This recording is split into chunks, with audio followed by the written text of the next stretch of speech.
Hello friends, good morning. Welcome back to my channel. तो कैसे हैं आप लोग? उम्मीद है अच्छे होंगे और अपनी तैयारी के लिए जाग गए होंगे।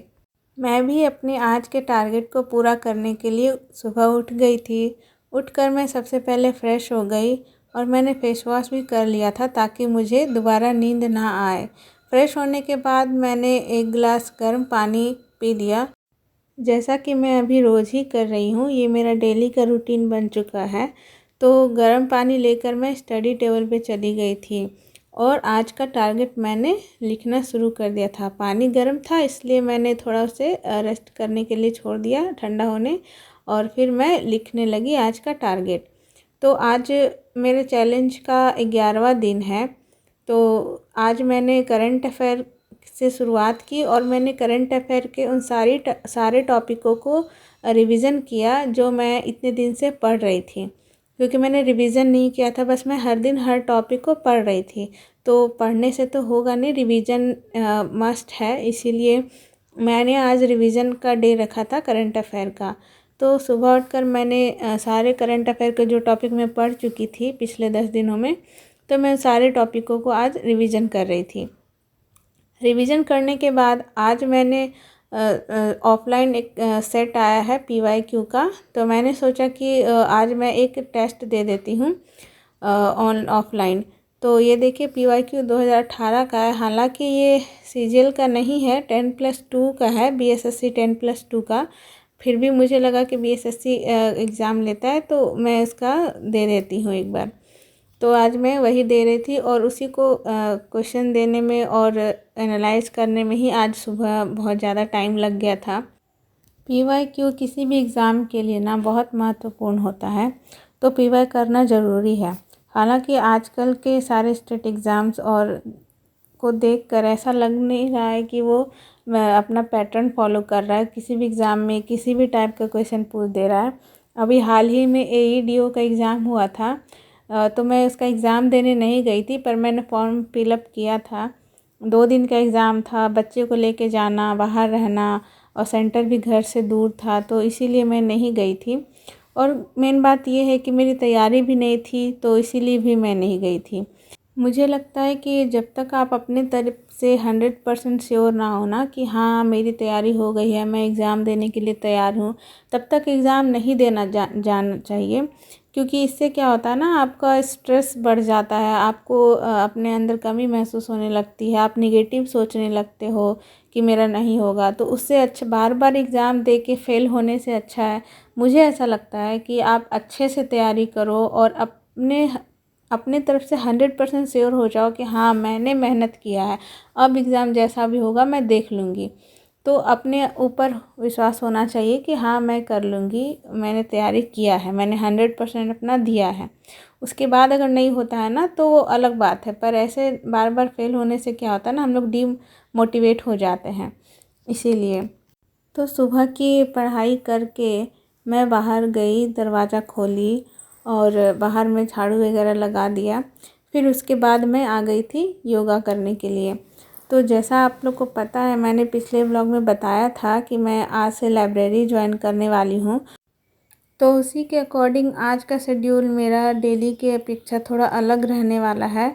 तो मैं देखती हूँ कि आज मैं कैसे मैनेज करती हूँ। मैं इतने देर तक घर छोड़कर बाहर नहीं गई हूँ, बच्चे को छोड़कर बाहर नहीं रही हूँ अभी तक।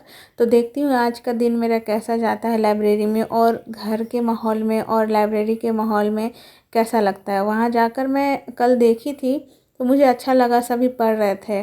तो इसका एक्सपीरियंस मैं आपको कल के ब्लॉग में शेयर करूँगी।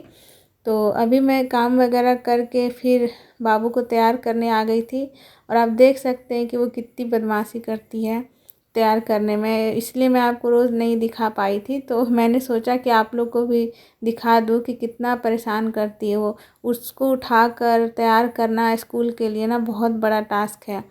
तो जब वो तैयार होकर स्कूल चली जाती है तो फिर मैं बाकी घर के काम एक्स्ट्रा करती हूँ। बाकी जो नेसेसरी होता है ना, बस वही मैं सुबह सुबह कर पाती हूँ। तो अभी मैं उसे तैयार कर रही हूँ। तैयार करके उसका लंच वगैरह तैयार करके मैं उसे स्कूल भेज देती हूँ। स्कूल उसके पापा ही उसे छोड़ने जाते हैं सुबह सुबह, मैं सिर्फ लाने के लिए जाती हूँ। 90 डेज़ का चैलेंज तो चल ही रहा था, लेकिन आज से एक और चैलेंज ऐड हो गया मेरी लाइफ में कि मुझे मिनिमम 6 आवर तो एनी हाउ पढ़ना ही पढ़ना है। इससे कम अब कोई चांस नहीं है।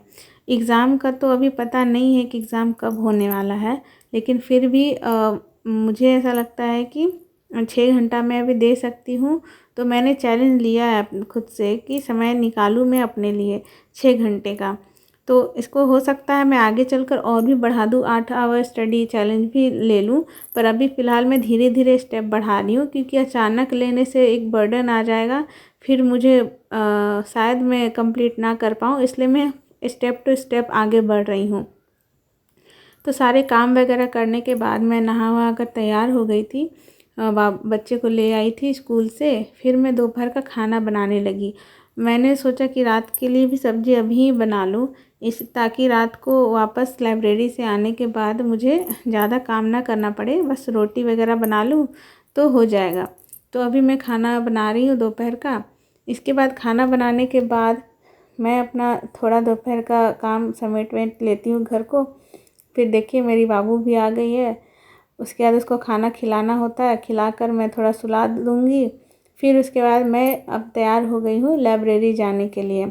अभी शाम के 4 बज रहे थे, तो मैं 4 बजे लगभग घर से निकली थी। मुझे 15 से 20 मिनट लगते हैं गाड़ी से लाइब्रेरी पहुँचने में। फिर मैं पहुँचकर आज मैंने अपना लाइब्रेरी की स्टडी शुरू कर दी।